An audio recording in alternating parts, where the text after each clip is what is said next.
Bismillahirrahmanirrahim. Assalamualaikum warahmatullahi wabarakatuh. Welcome back to my YouTube channel. Oke, kali ini masih bersama dengan Andi Rosidin di channel YouTube Bang AR. Kali ini di edisi spesial ngaji bareng ini kita akan membahas sedikit tentang ilmu tajwid. Lebih tepatnya nanti mungkin lebih dispesifikasikan, yakni pada pembahasan mad tabi'i. Nah, jadi kita mempelajari ilmu tajwid itu memang hukumnya adalah fardu kifayah, yakni kewajiban bagi sebagian orang. Misal diibaratkan dalam satu desa, maka hanya sebagian orang yang terdapat dalam desa tersebut harus mempelajari yang namanya ilmu tajwid. Nah, tetapi meskipun hukum mempelajari ilmu tajwid itu fardu kifayah, hukum membaca Al-Quran dengan menggunakan ilmu tajwid itu adalah hukumnya fardu ain, yakni kewajiban bagi masing-masing individu umat Islam. Oleh karena itu, mari kita sama-sama mutolaah atau mempelajari kembali ilmu tajwid itu sendiri. Nah, pada kesempatan kali ini kita akan membahas materi seputar mad tabi'i. Nah, namun sebelum kita membahas panjang terkait dengan mad tabi'i, kita harus pahami dulu arti mad itu sendiri. Secara bahasa, mad itu memiliki arti az-ziyadah atau tambahan. Sekali lagi, bahwa mad secara bahasa atau secara lughatan itu memiliki arti az-ziyadah, yakni tambahan. Nah, bagaimana pengertian mad secara istilah? Menurut para ahli ilmu tajwid, mengartikan mad itu italatus shawt biharfil mad inda wujudis sabab. Jadi mad itu adalah memanjangkan bunyi pada huruf mad ketika terjadi atau adanya suatu sebab. Jadi itu pengertian mad secara bahasa dan juga mad secara istilah. Lalu terkait dengan macam-macam mad, sebagaimana yang kita ketahui bersama bahwa mad itu memiliki dua macam. Yang pertama ada mad asli atau yang biasa kita kenal dengan mad tabi'i. Kemudian yang kedua ada mad far'i atau mad cabang. Nah, yang akan kita bahas di sini adalah mad tabi'i atau yang biasa disebut dengan mad asli. Nah, mengapa mad tabi'i ini dikatakan atau juga disebut dengan mad asli? Karena mad tabi'i ini adalah hukum bacaan dasar atau hukum asal ketika kita nanti mempelajari hukum mad-mad yang ada dalam mad far'i atau mempelajari hukum mad-mad yang termasuk turunan dari mad far'i. Oleh karena itu, kita sebelum mempelajari lebih jauh terkait dengan mad far'i, maka kita harus ketahui dulu kaidah-kaidah yang terdapat dalam mad tabi'i. Nah, jadi kali ini kita akan membahas mad tabi'i itu secara lebih detail. Nah, mad tabi'i ini kalau kita pelajari lebih lanjut, ini memiliki 3 huruf. Salah satunya yang pertama adalah alif, dan yang kedua itu ya, dan yang ketiga adalah waw. Kita ulangi bahwa mad tabi'i ini memiliki 3 huruf. Yang pertama adalah alif, yang kedua ya, dan yang ketiga adalah waw.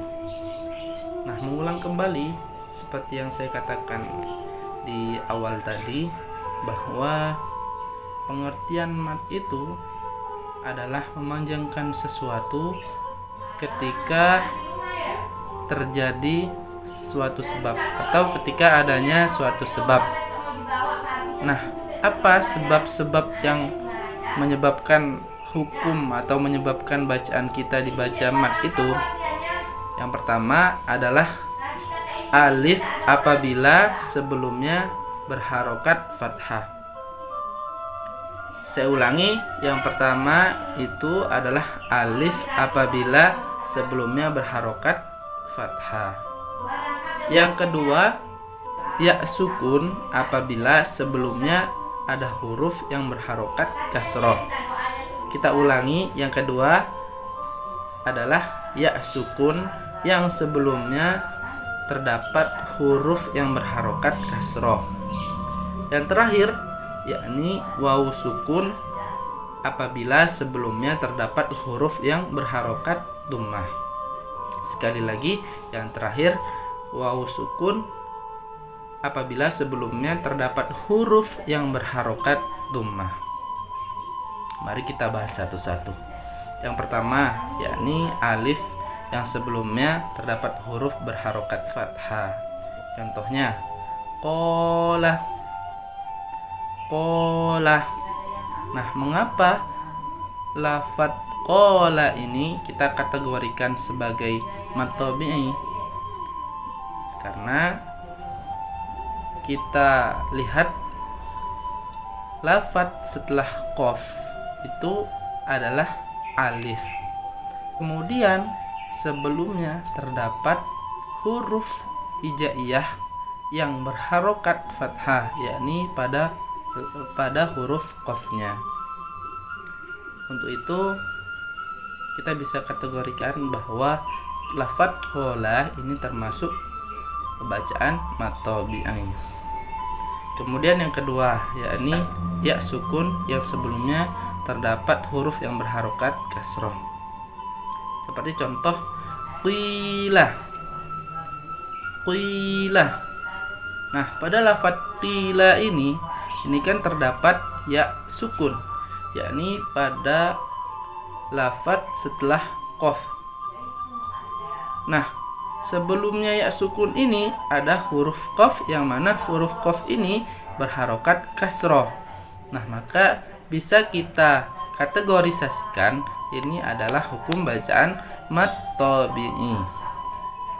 Yang terakhir yakni wawu sukun apabila sebelumnya terdapat huruf yang berharokat dhammah. Kita cari contoh. A'udhu. Nah, lafadz setelah ain itu adalah wawu sukun.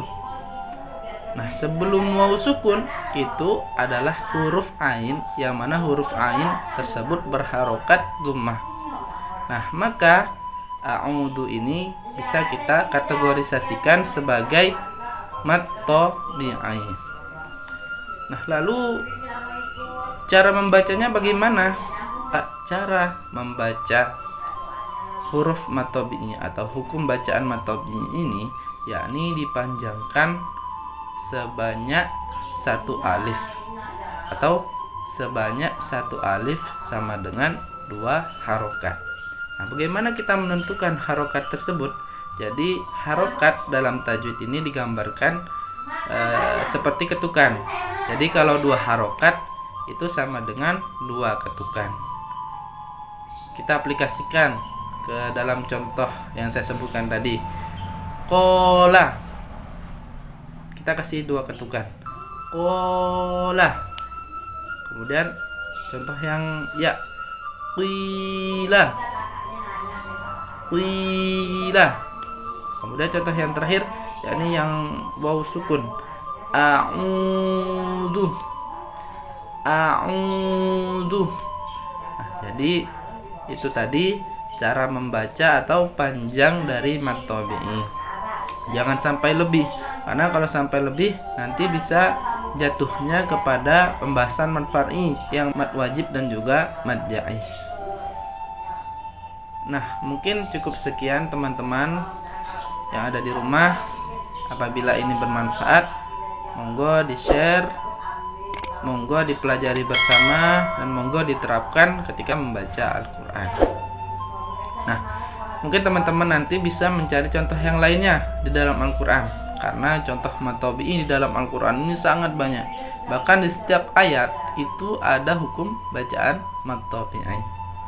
Oleh karena itu, saya mohon teman-teman di rumah untuk bisa mengaplikasikan bacaan mad tabi'i ini ketika membaca Al-Quran di rumah, atau bisa mencari contoh yang lain selain yang saya contohkan barusan. Mungkin itu teman-teman, semoga bermanfaat dan semoga berkah. Saya mohon maaf apabila terdapat kesalahan dari tutur kata dan juga sikap saya yang kurang mengenakan. Saya mohon maaf, dan jangan lupa klik tombol like, subscribe, and comment. Terima kasih. Assalamualaikum warahmatullahi wabarakatuh.